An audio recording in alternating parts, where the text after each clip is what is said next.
Hello, my name is Robin Yount. I will be giving a speech today. This is something that I'm very, very passionate about, and this is something that is not to guilt people who have done it, but to give hope to people who experience it, and to show people who have witnessed it that there can be a change made, and they're the people that should step up. First, I want to tell you a story about a little boy who was super excited to go to this new school in the second grade. It's this Christian private school, and he was finally able to be around people who didn't make him feel like an outcast, didn't make him feel not comfortable, and made him feel like he didn't belong. This was a place where he was going to be around people he was like. So excited because he had seen on the first day all these people that he had seen at church before. He saw his friend that he hadn't seen forever. He was so excited. He was so excited for the day. He was so excited to meet his new teacher. But there was this one kid that seemed annoyed with everything the new kid did. And it was so frustrating with the new kid. He was confused at how he had already annoyed him on the first day. And the kid bullied him because of his name, because it sounded like a girl's name.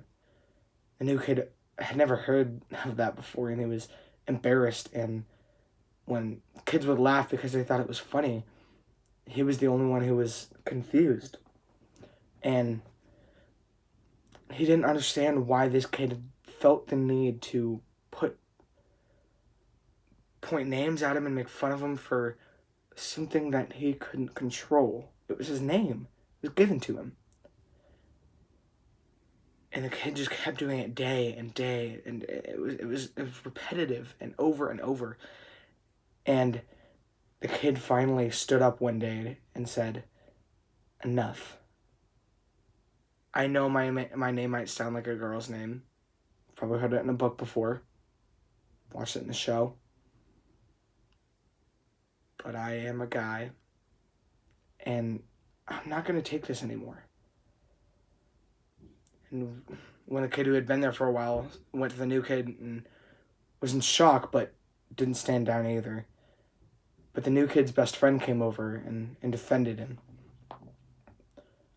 That kid was me in second grade. My name is Robin, which actually in America is most often a feminine name.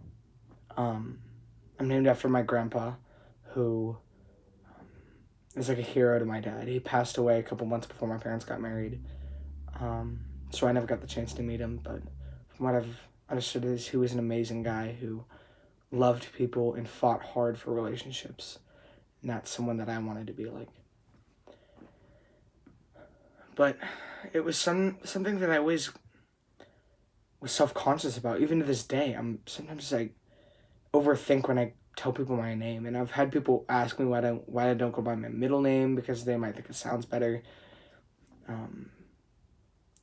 Fortunately, I get to be in an environment at a church, and even at the same school. Me and that kid are now best friends, actually.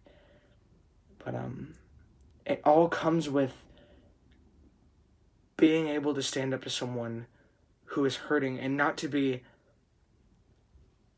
jump to conclusions, not to assume, but maybe they're going through something. In fact, that kid he was going through something where he was bullied all the time by his older cousins who lived with them, who were like brothers to him, but they made fun of him constantly for what he was doing. And it was such a big deal for him to actually be able to, have the opportunity to put that pain to someone else so they could understand what he was going through, because he had no other way to communicate it.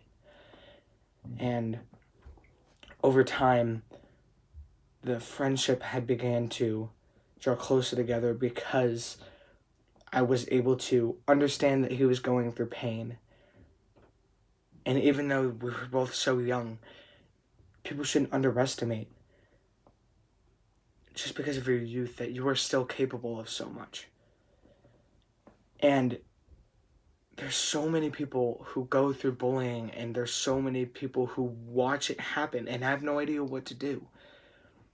Sometimes it comes to talking to that person and being able to stand up for them whenever that situation comes. Sometimes it comes to being able to be an encouragement to the person who's being bullied and put some light in their life. And sometimes it's understanding what's going through the person who's bullying another person. What's going through their mind, what are they struggling with? Maybe they're acting out of their own insecurities, and That's something that I think is so powerful, is understanding that people who cause pain are sometimes just as broken, if not more. Reading and doing so many amazing talks with people who have gone through things like this, and they still struggle with those today. Bullying affects society no matter who it is. It could be the most confident person in the world or the least confident. It doesn't matter. Bullying is a huge part of society, and even with social media now, it's even a bigger part. It can spread easy. It's rumors can be spread throughout schools, throughout communities and families, and ideas can be shared, and it can be so frustrating for other people. And I think it's so encouraging to watch other people stand up for those who won't stand up for themselves or cannot stand up for themselves. I think if we take steps towards understanding why bullying happens, understanding that it is the witness's job and it is the people who are being bullied's job to fix the situation. The people who are bullying you are bullying you for a reason. It doesn't just come out of nowhere. I think it is so important that we understand that, and I think as time progresses, technology is going to become more and more a part of life, and either we can take that for granted and just let rumors fly and go into assumptions about people and judge people because of past decisions they made, or we can take that into advantage and we can use that for the good of our communities and people and schools and do better for education. And I think that is such an important part of life.